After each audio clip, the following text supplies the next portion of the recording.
All right, welcome everyone to the FCI live series for February 22. We do this twice a year. It's free and it's a bunch of cutting edge topics specifically aimed at startup food co-ops. I know there's a few folks already sitting in the room who are actually from established food co-ops. You guys are super welcome. We're glad to see you here. Just know that the topics are aimed specifically at startups. We'll be through that lens a little bit. And if your question takes us too far off that lens, I might encourage you to reach out to the speaker afterward. But we're glad you're here. This is our second to last day of this series. We'll be back again in September. The topics chosen are very much influenced by what you guys say is on the top of your minds, what you haven't found enough information on, what you need more help with. So please keep those suggestions and what I needs coming because we're already planning the September series. And this was one that we've been asked a lot, and I haven't had anybody really to present on this. Really on messaging and social media and really leveraging it for ownership growth. I've done some presenting on it and I think I've done an okay job, but I've not been in those trenches with you guys, actually having to post every day, having to see what's working, not working, having to be part of a startup that was struggling with ownership growth, and then through messaging really turned it around. But we are lucky because tonight we have Jillian Jason here with us from Wild Onion Market, the president of Wild Onion Market. You might have heard that they just announced their site recently. Woot, woot. Congratulations. And they're doing an incredible job in their social media talking about that and getting ready for a capital campaign.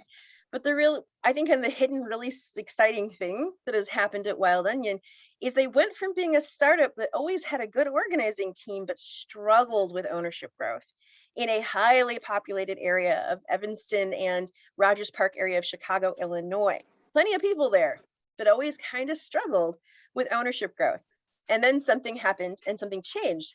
Everyone's like, the site got announced. Nope, they didn't have a site. And they were in stage 2B. They'd been there a long time. Jillian can tell you how long they've been organizing, but they've been around for a while. And so nothing new under the sun was happening. And suddenly their ownership growth went through the roof. And that's why Jillian's here tonight. So I'm going to turn things over to Jillian. Welcome and thank you for being here. Thanks so much, JQ. I'm going to go ahead and share my screen. What a wonderful intro. If anyone can't see my screen, give me a shout now, but I will assume you can.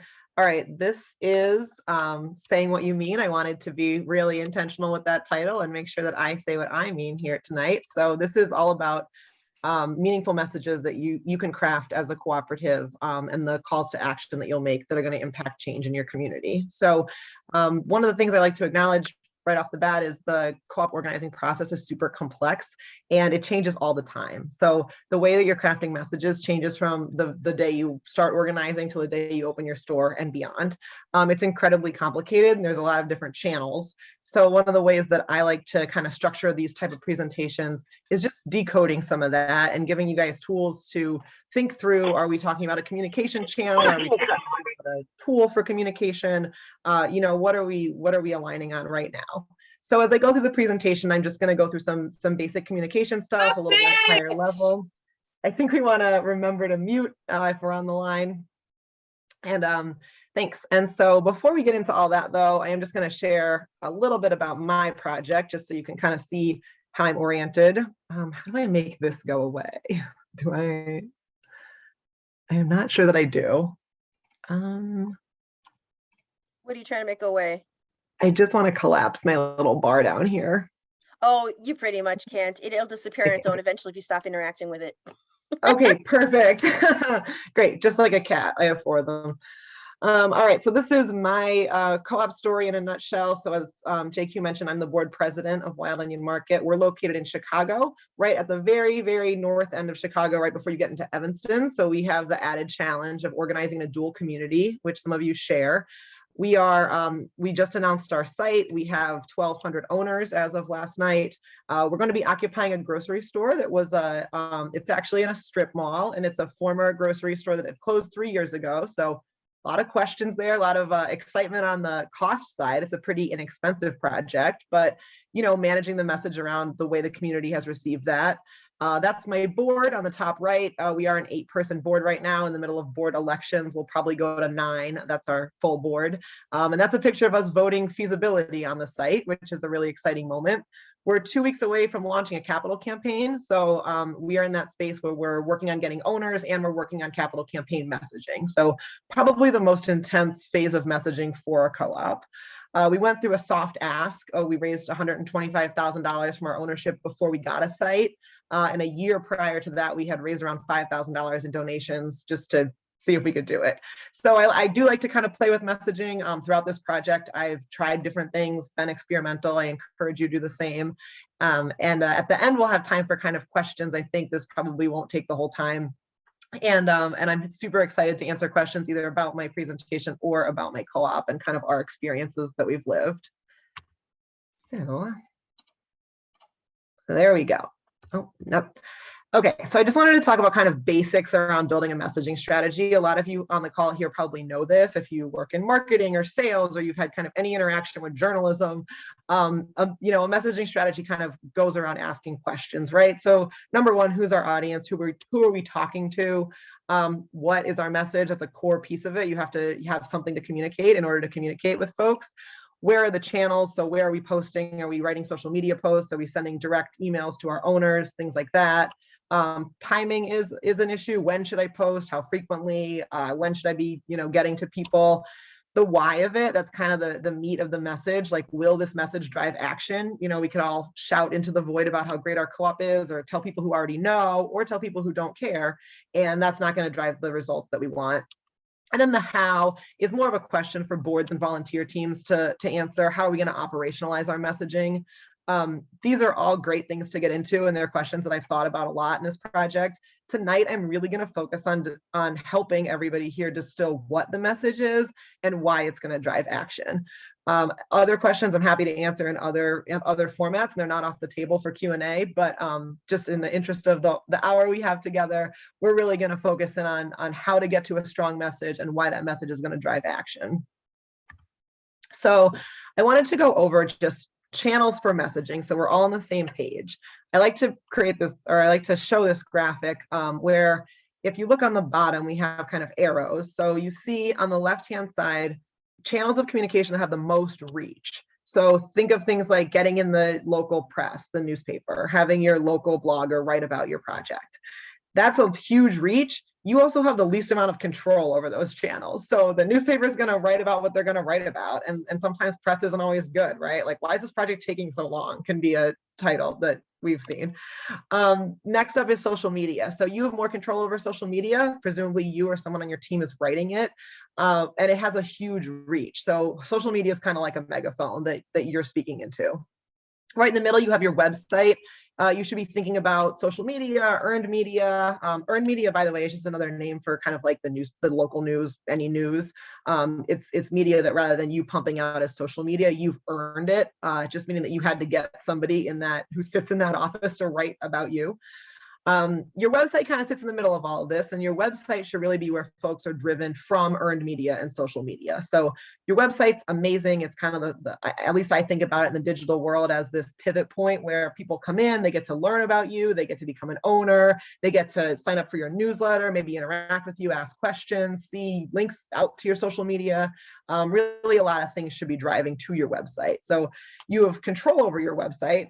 And you have reach to the extent that people find you, and you want to make sure that you're driving people to find you. Then kind of moving down the channel to least amount of reach, but you're in a lot of control of things like newsletters that you send out to your whole community, owner emails. So my co-op in particular sends a monthly email to just our owners to say, here's what's going on. And things like direct mail, right? That's usually a capital campaign thing. Hey, we're entering a capital campaign, you're going to get a mailer. And then way on the other side, those one-on-one and group interactions and events, like the folks that you talk to at the farmers market, or holding a rooftop farm beer tasting and getting to bring a friend and learn about the co-op.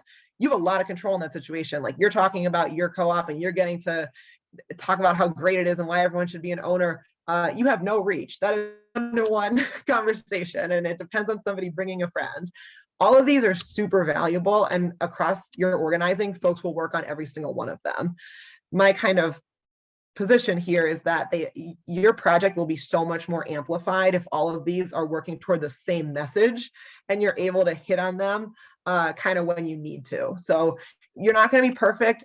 We certainly weren't perfect in this, but what we did try to think about was how is a message that we're pushing out hitting across each of these channels to drive the same message for people? Because we want, at the end of the day, I like to call it the Bernie Sanders approach. I watched Bernie Sanders in his bid for president, and he had like 6 points, and that's all he ever said all the time. And then he, Saturday Night Live would like lambast those 6 points. Like it was like, this is his platform. We could probably name them all now. So that's what I think about with co-op organizing, really, is how do I distill my message in my 6 points or whatever into these channels and really get them in the hands of folks who I want to hear them, right? Potential owners, potential funders, community members. Folks have to hear your message. So I do that through something I call a narrative strategy. So a narrative strategy isn't something it's not something that I've made up. It's a kind of a nonprofit organizing term or community organizing term. And it really just is the story your organization tells across all the communication channels in order to achieve your targeted goals and results. So we in the co-op world use owners as that metric, right? We always want to get more owners. Some of us are fundraising. We want to get more money. Some of us want to crawl out from the hole of this project's never going to happen. So that's a goal that we have. So your narrative strategy as an organization is gonna really drive that. By the way, I have that little building your messaging strategy slide kind of in the corner of each of these slides.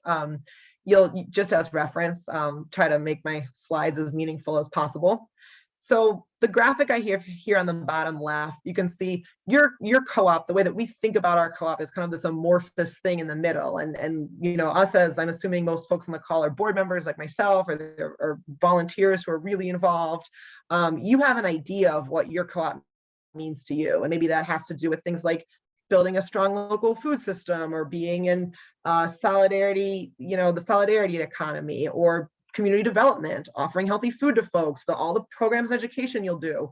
That message can get really messy because I might say to folks, the thing I care about the most is economic independence. Like I want to employ people in the community and I want to strengthen local jobs. And someone else on my board can be like, I don't even think about that. All I care about is the farmers and healthy food access. And your job really as messengers is to organize all of that into a cohesive vision for your co-op. And kind of while you're doing that, you also are flowing out all of these kind of communication receptors. So the community will have a perception of your project. They just will. There's some people will think positively of it. Some people will think negatively of it. You can control that through your messaging, I believe, but some of it, there's always going to be the haters, right? Like you can't control everybody's perception of the project. You want to shoot for like an 80 to 90%. Hey, this is definitely happening and we're super excited.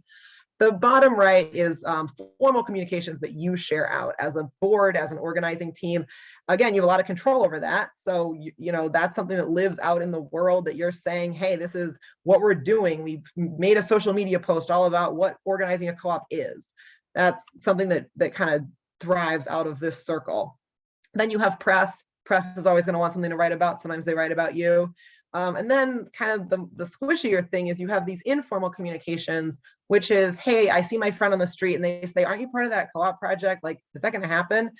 And you had that person who's on the board or who's an owner has an opportunity to say, yes, it is. And here's the website. And here's, have you seen our social media? It's so awesome. We just made this video. So those are all of the kind of levers that really push, you guys achieving or all of us achieving owner growth and achieving all of these goals and results that we're working toward. But it's really, really hard to get all that stuff in the middle, why you're organizing and what the outcomes are going to be and what your values are to cohesively go into all of those channels. It's super challenging and you're not going to succeed every time. But if you kind of think about it in this framework, I like to think, hey, how am I doing on all of these? Like, let me take a pulse check. And do I need to maybe like work on the press a little bit more? What's the community perception of my project? And that sort of feedback helps me tighten up a message. And I believe you can have a message that's not just one thing. It's not just, we only care about farmers or we only care about educational programs. You can have a message that brings everybody along because at the end of the day, we have 1,200 owners. I'm sure there's 1,200 different opinions of exactly what I want to get out of the co-op. But that's the point of organizing a co-op. We're all in it together.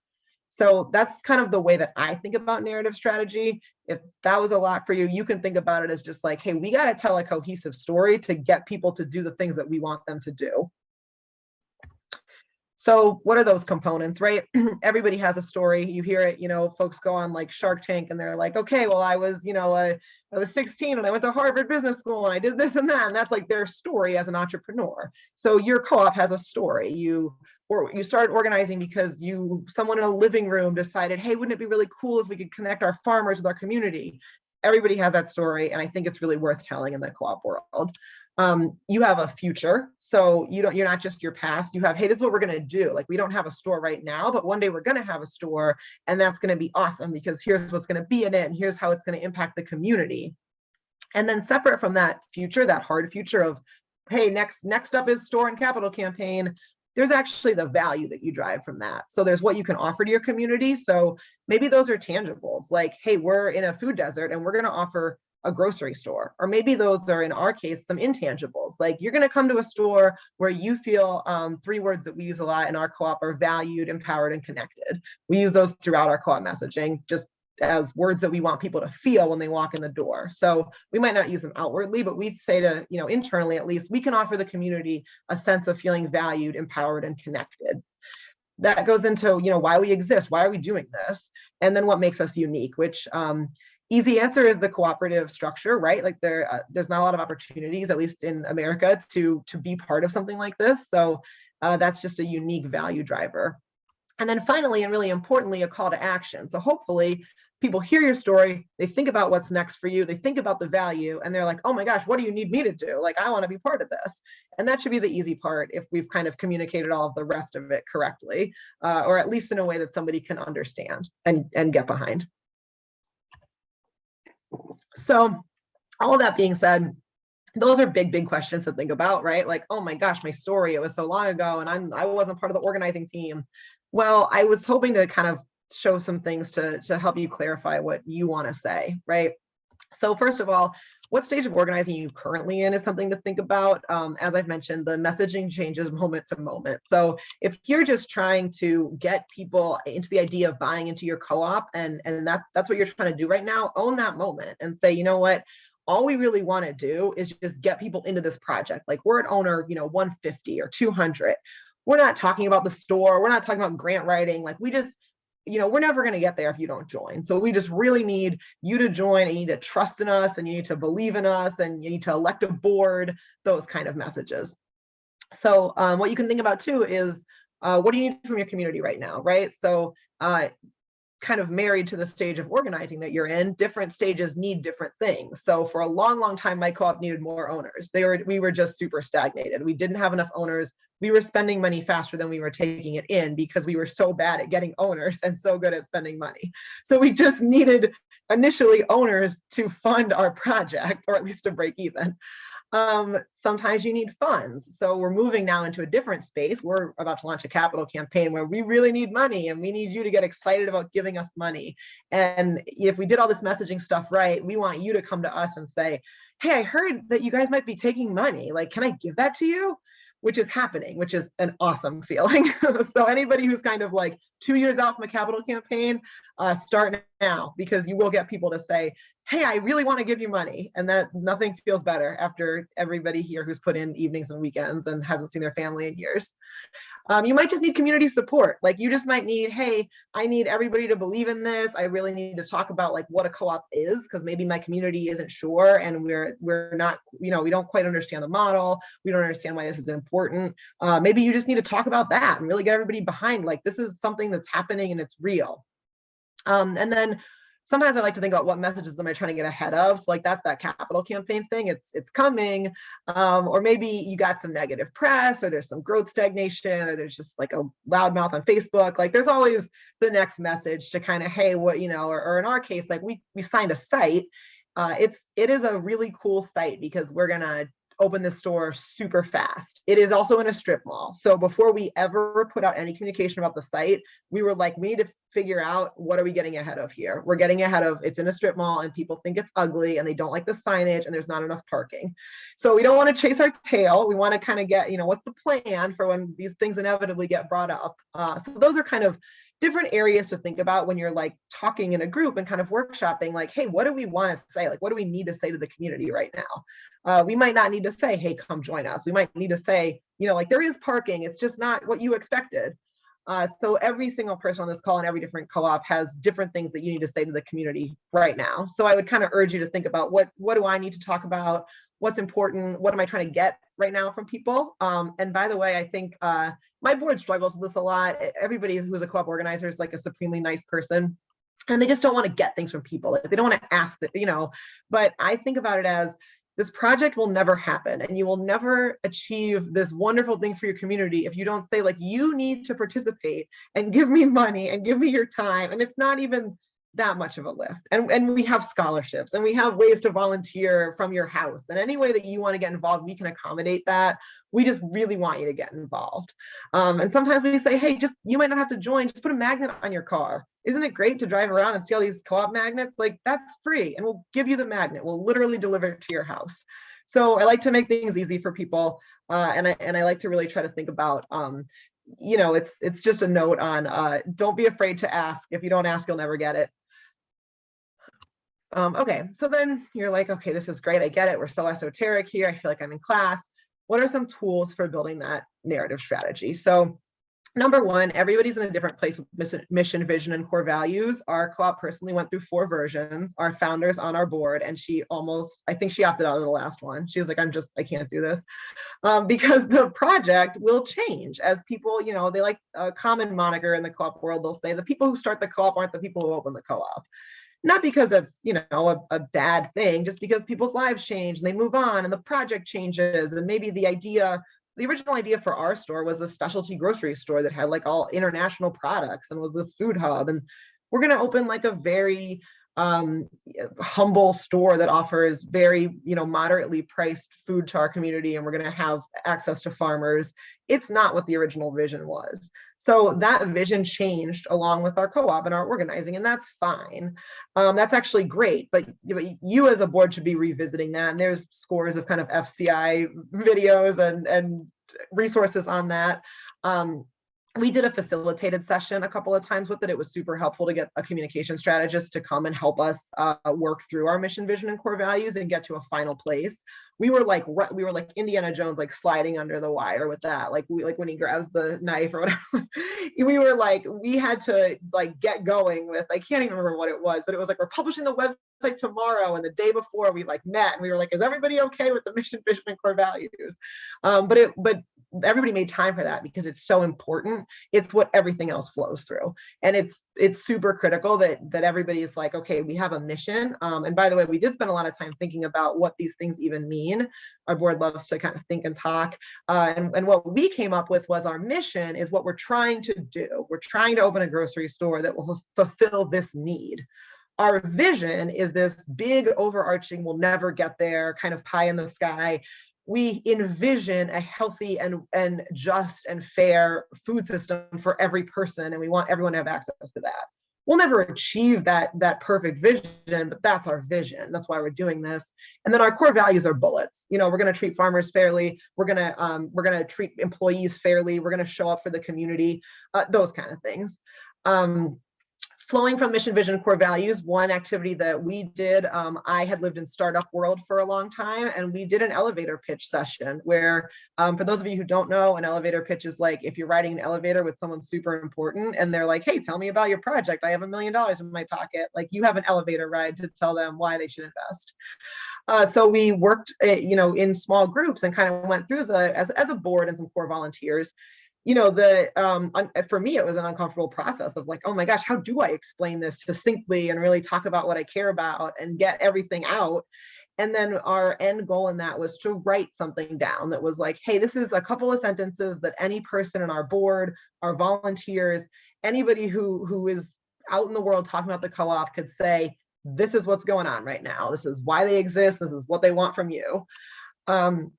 that elevator pitch session evolved into other types of communications. And one of the most valuable things it did for us is it allowed us as a board to talk about the project in a similar way. That was a really important thing for us. We're always we've always been a co-op where the board does the primary lift. If you guys have volunteers, that's amazing, and hang on to them and like buy them Christmas presents, because we are doing it all in a lot of ways. And we have good volunteers, but it's tough.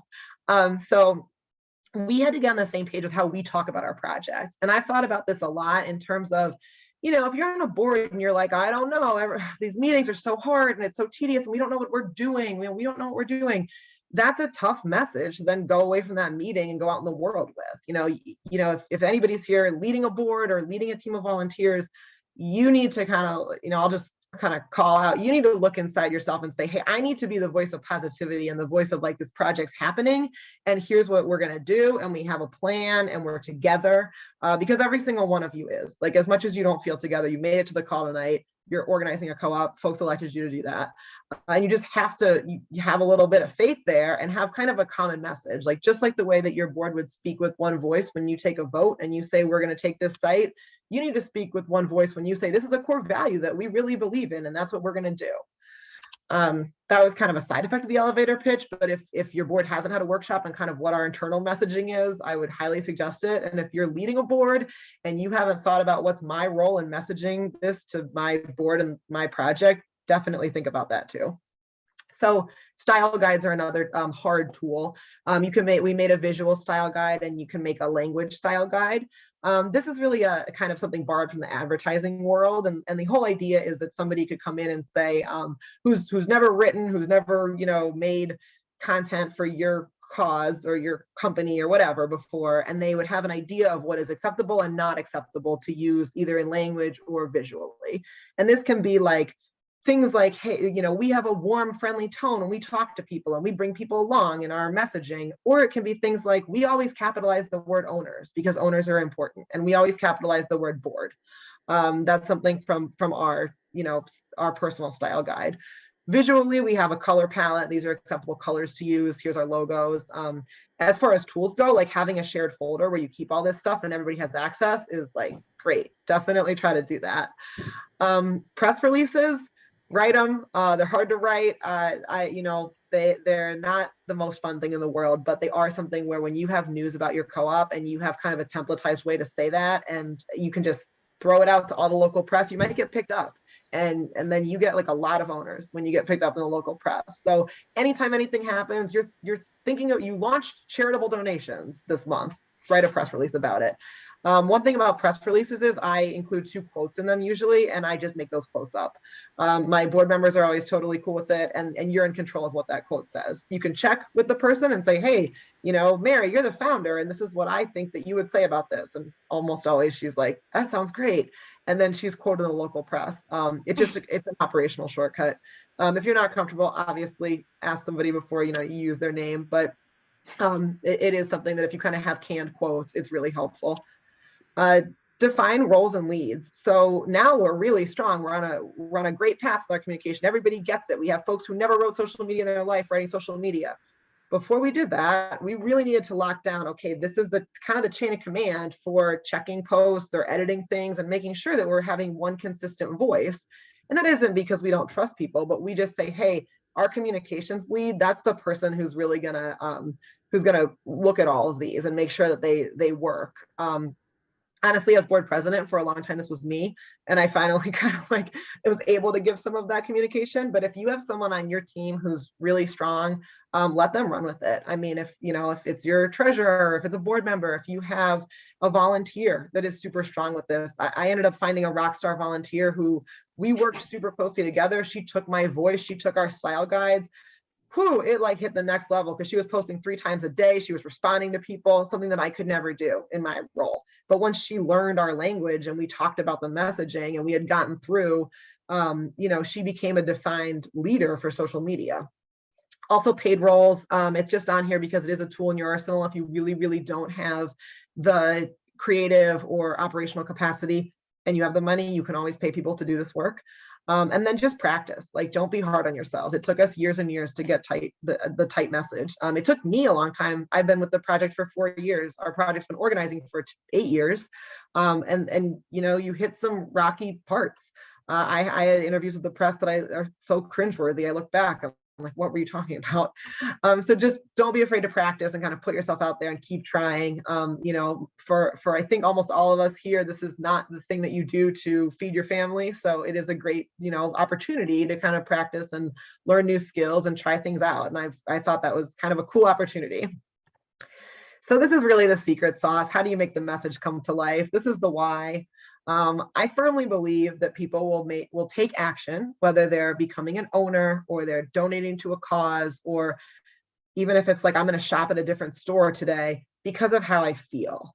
So I always like to think about how the messaging is going to make the audience feel. And I think it's worth thinking about. Do you want your co-op owners to feel a certain way? Is this a call to action? Is it like, this is so urgent, we got to do this right now? Or is it a feeling of like, hey, we're all in a national movement together and you're part of a bigger picture here? Whatever that is, your message should really make someone feel something.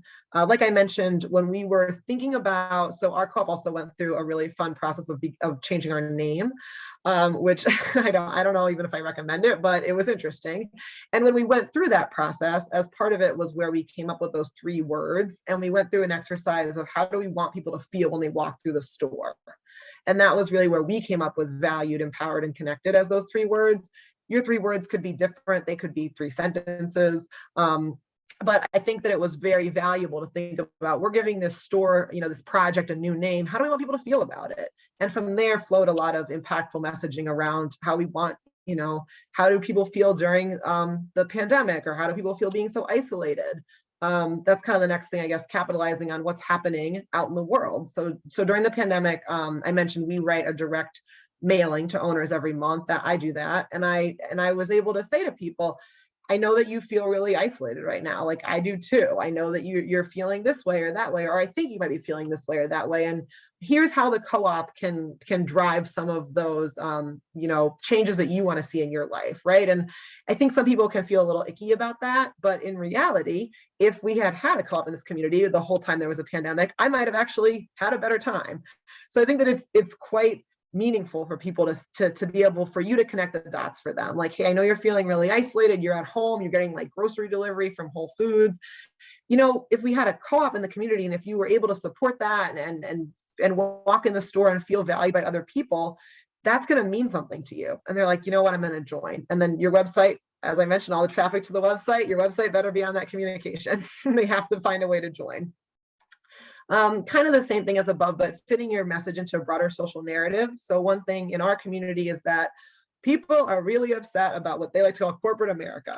It's a topic. And so one of the things that we're able to talk about a lot is that we're not a corporation. We're a different kind of business. We're cooperative, which I think is exciting for people. But then our job is talking about what that means.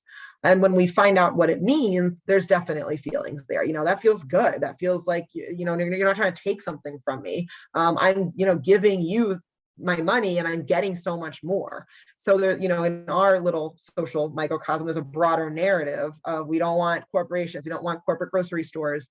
And we definitely are part of that message. And then how can I drive urgency? You definitely want to do this at certain points in your organizing. You can't be all urgent all the time. But certainly when you're fundraising, and then when you're looking for owners, one of the things that I just found as a straight up strategy that was super helpful was like 30 owners in 30 days. You're just like, we're going to run a 30 and 30 campaign. At the end of it, we're going to do a raffle, and this local business has donated, a $30 gift card. So everybody who joins in 30 days gets the raffle, and then we pull a name. One tip on that: make sure you contact the person before you do like a live pull on social media. You definitely want them to be prepared, to be excited. We learned the hard way on that a long time ago. Learn from my mistakes. But that's kind of a way that drives urgency when it's not really an urgent situation, because you always need owners, but you have to kind of think creatively around, okay, what are the goalposts? So Another kind of broader way of doing that was at the end of last year, we said we need to get to 1,000 owners by the end of the year. And we had a counter on our website and we talked about it all the time. And we branded all those people founding owners. If you're in the first 1,000, you're a founding owner. People would be like, what does that mean? And it's like, congratulations, you are a visionary and you get to be part of this whole movement. And they're like, what's the perk? And I'm like, that's the perk. Isn't that so exciting? And then they would be like, yeah, let's join. So we got 1,000 owners and we made such a big deal about it that we wrote a press release. I sent it out on Thanksgiving Day because it was a month before, ahead of schedule.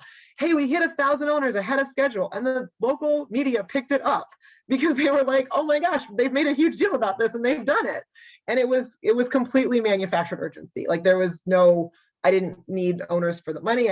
We didn't have a site. There was, you just need to figure out ways to drive things forward as your job as organizers and folks who are driving this project forward. So again, I just want to refresh on channels for messaging because the final part of my presentation is just some things I've seen around at different co-ops. And if anybody from one of these co-ops I've pulled is on the call, I'm super excited. I don't know if you will be, but these are again the channels. So again, earned media is just news about yourself. Social media, you know, Facebook, Instagram, you project that out in the world. You have a website. That website should be a powerhouse of exciting information about you.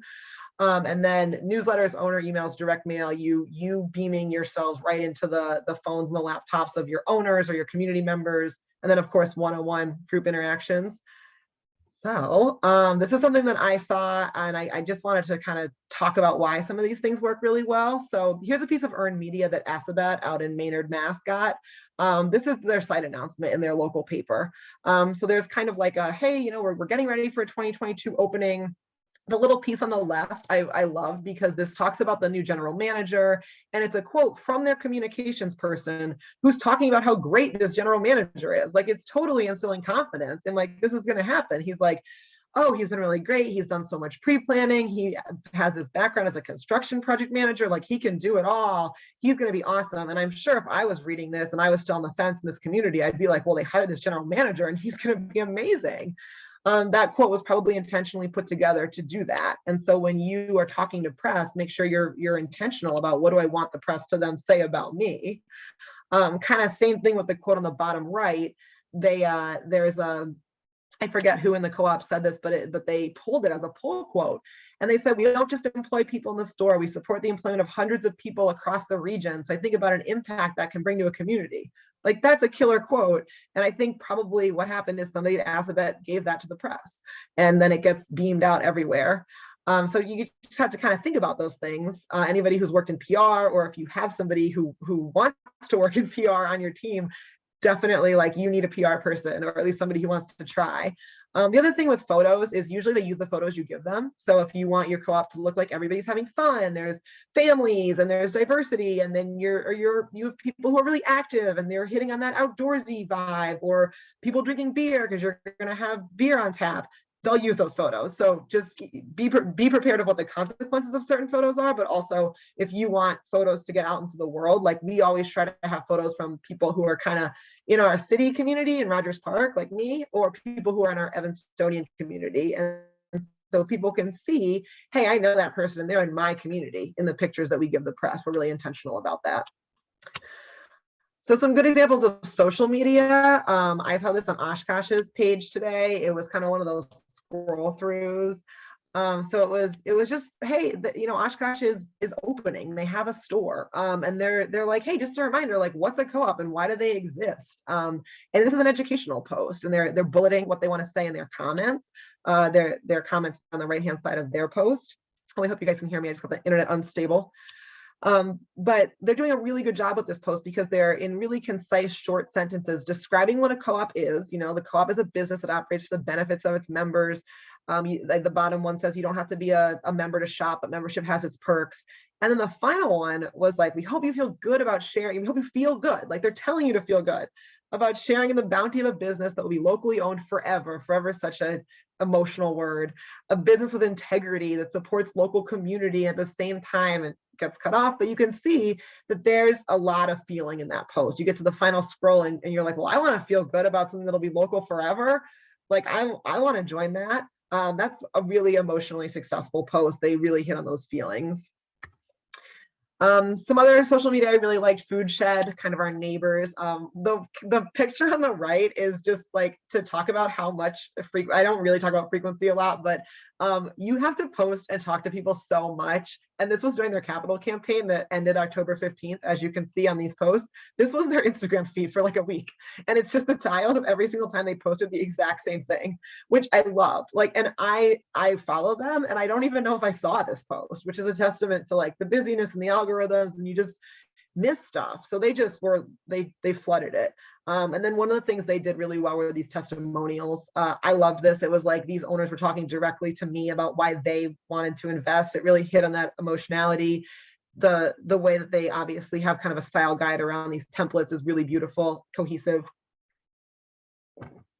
They tell, you know, where the person's from and all that. And it's just a really nice cohesive campaign. So this was kind of a gorgeous use of the consistency. Okay, website. So your website's a huge driver. I definitely wanted to talk about and hit on the website. This is from the Detroit People's Food Co-op. And the reason I love this so much on their website is that it describes a mission and vision like so tightly. And their website's really exciting and it's colorful and it's beautiful. But this is like, I screenshotted this directly from their website, their white pages. So it's very intentional about, this is our mission. Here's some stuff we want to talk about, the way we're structured. And then here are 1, 2 on the bottom, 3, 4 on the other side, things that we, the purpose of the co-op shall be to serve citizens of the Detroit community by 1, 2, 3, 4. That is so clear and crisp for a mission and vision. I really love it. So I think there are times to be flowery and flavorful and exciting and emotional, and there's times to really dial it in and be crisp. And here's what we're trying to do. And they really crush it on the mission vision here. This obviously took a lot of work. This is Prairie Food Co-op, also in Illinois. This was their mission about, what I really liked about this was they had a community member who did professional headshots for them, and all their board shots look like this, as you can see. This isn't for everybody. It's not everybody's style, but one of the things that I think about is how, either visually or just the way that we talk about things, how do we make this co-op show up as really professional? Because people will ultimately be investing their money and their time, and they want to make sure they feel like you guys have it, they'll say you guys, that we have it together and that we're really going to do this. So the headshots are a nice touch. I know that when I talk to folks in the community and I'm calling our alderwoman or I'm talking to anybody, I really put on a business hat to talk about these are the benefits of the site. And this is, you know, all the things, rather than, I don't know, it's a fun project. We get drinks together sometimes. That's cool. You want to make sure you're showing up in your community as like really professional and really together, I believe. All right, one more slide. What I wanted to talk about, I don't have pictures of it because it's kind of hard to get your hands on other co-ops direct mailings, hence the less access. But some things that just some things to hit on with newsletters, owner emails. One thing that we found was successful, and if you have a kind of a strong newsletter, email people, and you're going for it, keep doing what you're doing.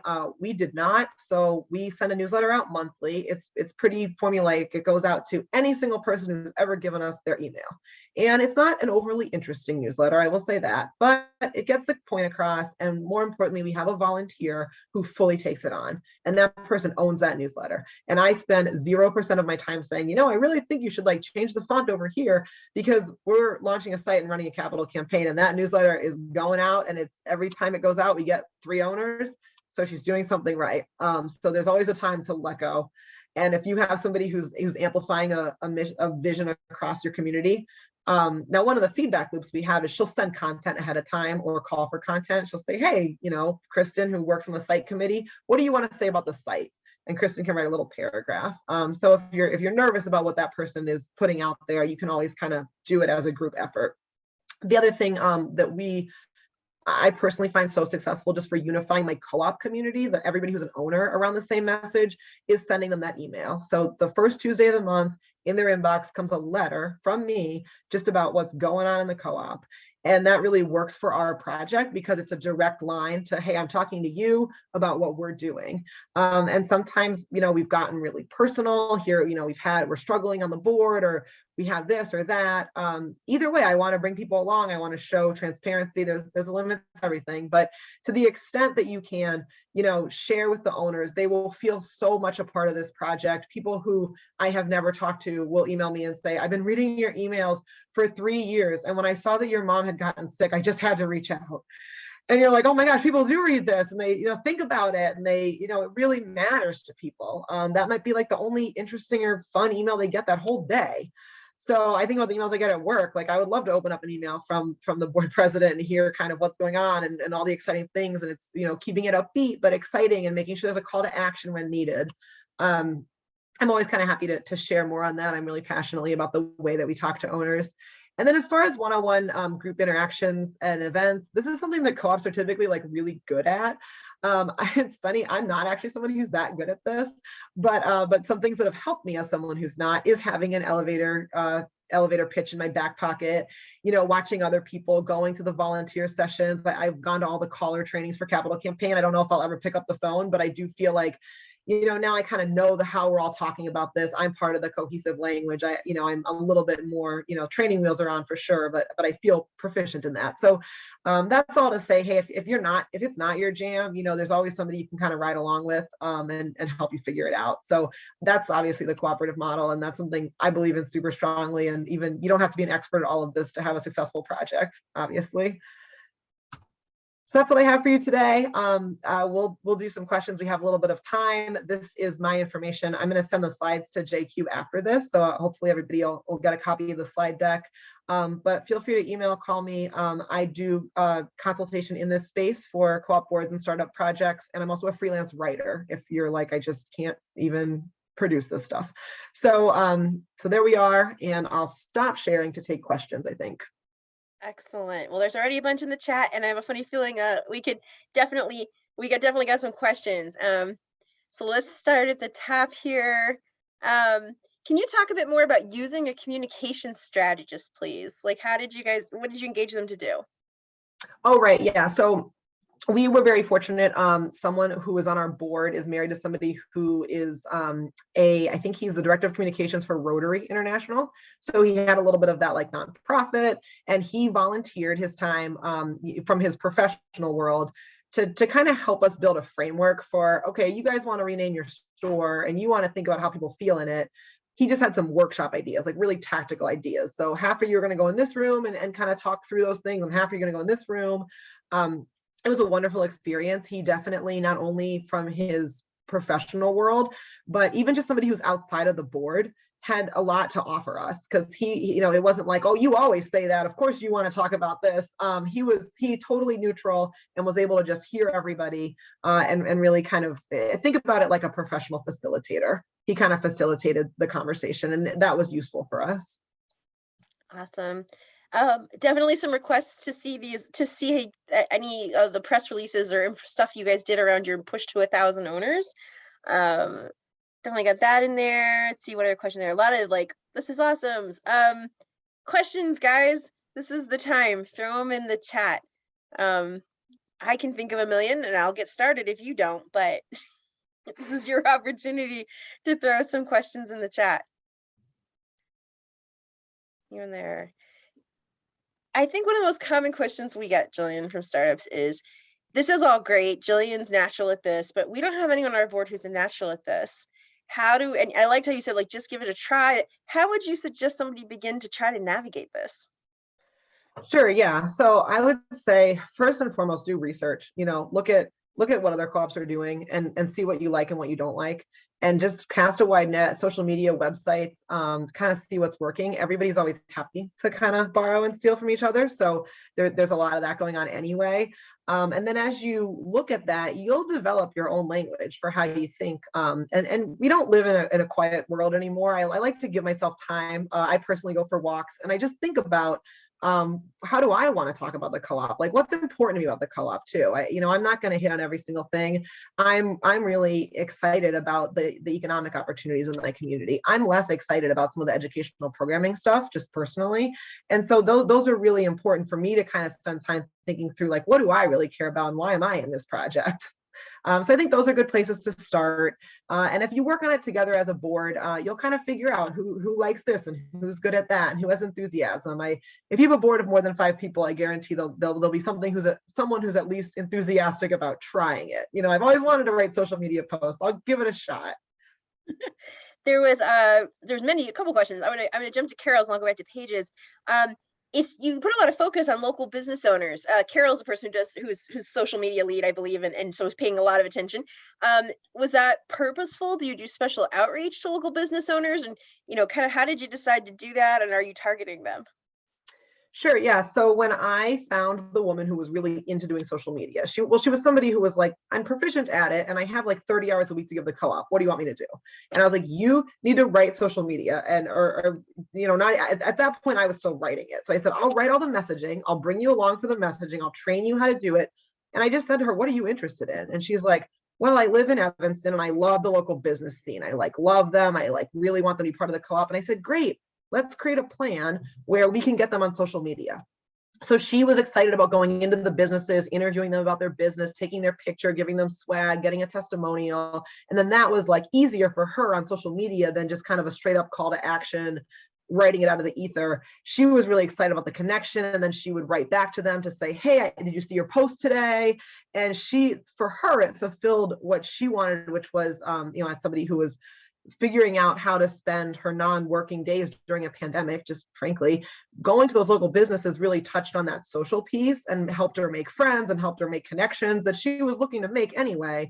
And the fact that she could do it for the co-op just kind of kept her coming back. And so as that project took a life of its own, it was really because the person driving the project was into it. And that's so much of what the co-op, and those of you who are board leaders on the call, what I would urge you to think about a lot is who is good at something because they like it, and they'll keep doing that. Great. Paige has a question. I think this comes up a lot. We struggle with the call to action piece. How can you always do that with social media? Startups really rarely ever make calls to actions, not nearly enough. How do you get that woven into your social media? Yeah, I think you just have to start turning your brain onto that. You have to think this is a project with goals, and just like you would at work, or if you're in an argument with somebody or you're trying to get your kids to bed, what do I need to do to get to the thing that I need? So I needed owners. And so what I did in social media was straight up told people, we need owners. You should become an owner. Here's why you should become an owner. Your friends and family should become an owner. You can gift an ownership share. We have scholarships in case becoming an owner is too much for you. All I want to talk about is how you should become an owner. And then sometimes I would talk about, if you don't become an owner, we're never going to have this grocery store. It takes a little bit of building that muscle, but I think you as project organizers should really get urgent and specific about what do we need to get to the next level in our project. Please go read what Jillian did with it, because you could tell when she took over, because they became unapologetic about saying, we need owners, we want owners. Here's 7 different ways to say that and why it'll be satisfying, but we need owners. And never stopped. And that is how it happened. Some more questions. Janet said, our challenge is consistency. We struggle to have consistency in our messaging between newsletter, social media, etc. Any thoughts? It seems like they don't have one unifying person doing all that.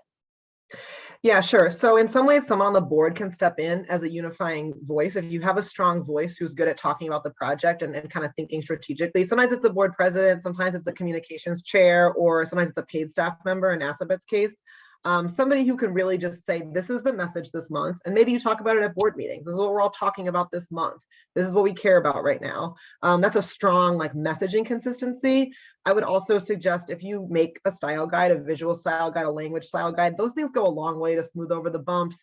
I'm a nitpick for this stuff, and I look at things and I'm like, oh my God, I can't believe we put that out. And everyone's like, it's so consistent. So I think, and that's because we've tricked them visually with the same logo and the same font size and the same, day of the week they get the email. There's so many little tips and tricks that kind of go a long way, where maybe I wrote the email this month or somebody else did, but you would never know, because you're getting an email that looks the same every month, and it's addressed to you, and it has a subject line that's kind of formatted similarly. Just think about ways that you can be consistent, even if it's not hey, it's a perfect message every time, because it won't be. I love that. Oh, I always find that perfection is the enemy of the good, right? If you improve your consistency by 10%, you will improve your effectiveness by 20. So yes. Okay. Sola says, this may be a question for the whole group today, but we have done a lot of those 20 and 20s, and offered different, free t-shirts, local gift items.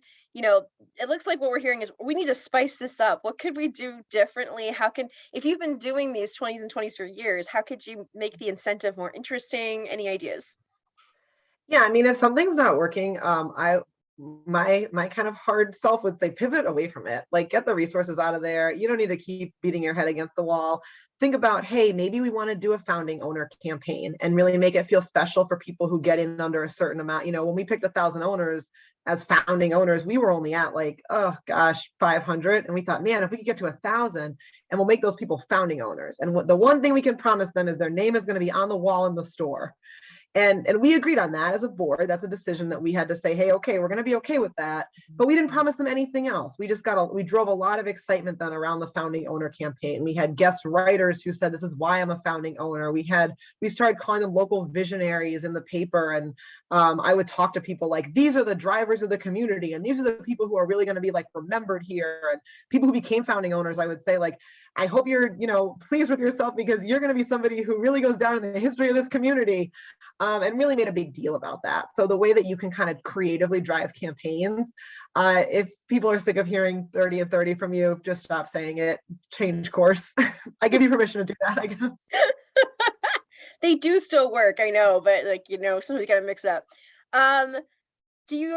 Some questions, just you have this volunteer who's now your social media, divinity. Does this volunteer also update your website? Where all do you post? Haven't gone and done a review of all your work yet. Just kind of curious how much of the cross message stuff the volunteer is doing. Yeah, so she likes to dive in on one thing. So she just did social media. I did a lot of social media. We do pay a web designer for the back end of our website, like keeping it safe and the updates and making sure that it's running on its server correctly. I'm happy to pass the name of that woman along to anybody. She's wonderful. She's in California. We've never met, but she's a wonderful, wonderful person. I do all the content on our website. So anything written on our website, I happen to have written it.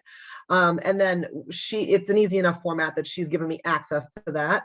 And then we very recently, as the social media woman wanted to roll off, we started paying for it.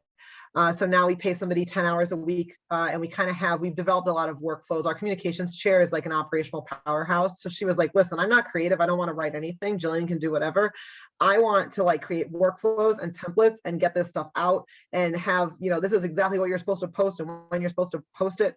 And so we pay someone to do that now. But those are our two paid people. And so myself as the president who kind of drives a lot of the messaging and the messaging strategy, I work super closely. Our VP is our communications chair, and she drives the communication operations and really drives hey, Jillian, we got to get this off the website. And why don't you put something new on the website? So that's kind of how we've divided it. And then we all have access to sending emails. I'm responsible myself to some of the ones that I have to write. And then we have our newsletter person has access, and she kind of self-serves as well. So I want to point out here, it's a really novel thing I've never heard before, a communications chair on the board, and I freaking love it. So I'm just going to highlight that. The other piece I'm going to have to ask you, is we're close to wrapping up, Jillian, is since there is this communications manager, is there a flow sheet of all the places you communicate and when that people could see a peek of? Oh my gosh, I would have to ask her. My guess is no. That's a bad answer, but it's okay. Like you guys, we are building the airplane in midair too. We are right there with you. Okay. I was like, because if this flow sheet exists, you could just screenshot it and we'd all be thrilled. So okay. I will ask what resources she has. We do have an org chart. If you don't have one of those, I'll put a separate plugin for making an org chart. Awesome. My last comment is just going to be, I know Jillian, you're like, oh my God, Jillian makes it sound easy. She gave you some good tips to get started, but if you're truly, any place you were like, we are truly stuck, there's always, I'm going to put in the plug for always looking for outside assistance. And I'm the one who say it, not Jillian. Jillian does this for a living and she's amazing and she's going to be up and coming. So, if you need help, there are people you can reach out to with these skills to get you moving, get you going, help you do some analysis of how you could get your messaging to the next level. Don't be afraid to utilize that as well if your team just really doesn't have those skills or just not even the confidence to go after those skills. Oh yeah, Carol from Bethlehem asked me if I would plug it. We have a Facebook group called Startup Food Co-op Messaging, and it's a private group. You have to ask to be in it. And people sometimes share a lot of examples in there and good conversations happen. And sometimes, like lately, it's pretty quiet because I haven't had time to post in it and everyone else got quiet. But I think so I'll let you read that in the chat. I don't think that was a literal question. But if you want to join us over there, it sounds like I'm going to have slides. I'm going to send you guys as a wrap up. So I'll also send you the link in case you want to join us over there and get the conversation going. It's actually particularly good for those of you who are not pros to get in there and share ideas, share examples. I post examples of things that I think have happened recently or seen in your social media that I think rocked. So it's a good place to join us. And I'm going to see, okay. With that, we are actually past time, which I like never let happen, but I knew this topic was super important to folks. Thanks so much to Jillian. This was fabulous. This is just was a terrific session. We really appreciate your time and energy. For those of you who are joining us for the series, we've got one more day. Tomorrow, join us for Kick As AZZ boards with Patrice Lockhart Anthony at noon Central Time. And then in the evening, we're going to talk about inclusivity and doing it in a way that is not tokenism. Join us for that in the evening. Thank y'all.